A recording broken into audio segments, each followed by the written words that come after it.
अस्सलाम वालेकुम। अभी रिसेंटली मैंने देखा कि हमारे मुल्क के अंदर एजुकेशन को लेकर बहुत ज़्यादा लड़ाइयाँ हो रही थी और बहुत इश्यूज खड़े हो रहे थे।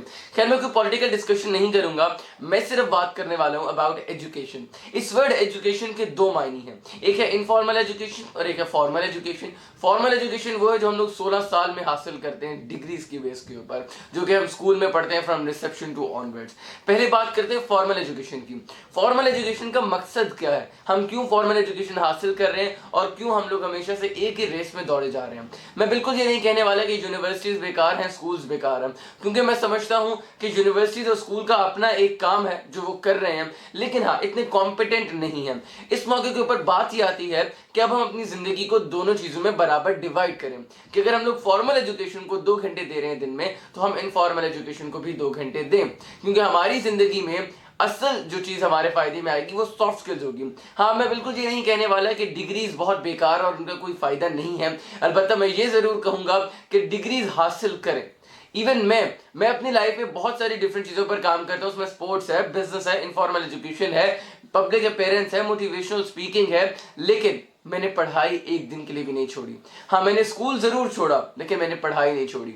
मैं हमेशा जब भी बताता हूं कि मैंने स्कूल छोड़ा तो एक बहुत बुरा इंपैक्ट पड़ता है सोसाइटी पे, और लोग ये समझते हैं कि अब्दुल्ला समीन ये कहना चाह रहा है कि आप तमाम लोग भी पढ़ाई को छोड़ दें, जबकि मैं ये कहता हूं कि पढ़ाई नहीं छोड़ें, आप इंस्टीट्यूट छोड़ रहे हैं। क्यों? क्योंकि जब आप 7 घंटे इंस्टीट्यूट में जाते हैं तो यकीनन उसमें कोई खासा बेनिफिट महसूस नहीं होता। इवन मुझे भी ऐसा लगता है कि वो कोई फायदा नहीं पहुंचा रहा हमारी सोसाइटी को, जो कि काफी हद तक सही भी है।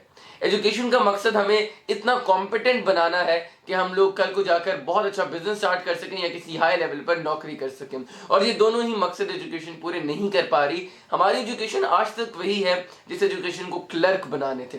अब क्लर्क इतने ज्यादा बनते जा रहे हैं कि क्लर्क की जगह ही कम हो गई है। हमारे यहाँ ट्रेंड्स कुछ ऐसे चलते हैं कि पहले ट्रेंड आया कि सब सॉफ्टवेयर इंजीनियर बन रहे थे तो सब सॉफ्टवेयर इंजीनियर बन रहे थे। ट्रेंड आया सब एमबीबीएस डॉक्टर बन रहे थे तो सबके सभी डॉक्टर बन रहे थे।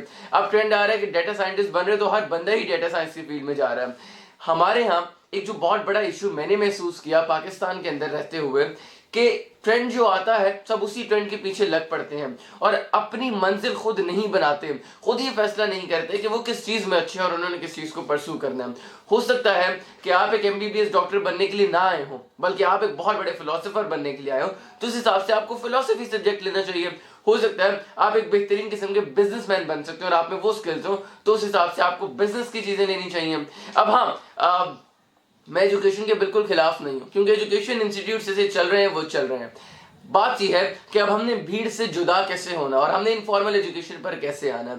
भीड़ से जुदा होने का आसान तरीका इनफॉर्मल एजुकेशन है, जो कि किताबें आपको देती हैं, जो कि आपको इंफॉर्मेशन वर्ल्ड देता है, ना कि आम इंस्टीट्यूट्स। अब डिफरेंस बताता हूं आपको इनफॉर्मल एजुकेशन का। इनफॉर्मल एजुकेशन आपको पहले दिन से तैयार करती है आपके माइंड पे वर्क करने के लिए, आपके इनसाइड पे वर्क करने के लिए। इनफॉर्मल एजुकेशन के लिए आपकी ड्रेसिंग जरूरी नहीं है, बल्कि आपकी माइंड की मैपिंग जरूरी है। इनफॉर्मल एजुकेशन के लिए आपकी खूबसूरती इंपॉर्टेंट नहीं है, बल्कि आपके दिल की और दिमाग की खूबसूरती इंपॉर्टेंट है। इनफॉर्मल एजुकेशन आपको राह दिखाती है कि आपने जिंदगी में कैसे आगे बढ़ना है और क्या आपने अचीव करना है। असल सवाल यह है कि मकसद क्या है। अगर मकसद डिग्री हासिल करना है या डॉक्टर बनना है या एक बहुत बड़ा साइंसदान बनना है, तो मैं आपको बिल्कुल यही कहूंगा कि आप जाएं, स्कूल पढ़ें, कॉलेज पढ़ें, यूनिवर्सिटी पढ़ें, मजीद मैथ्स एजुकेशन हासिल करें, क्योंकि वही रास्ता है।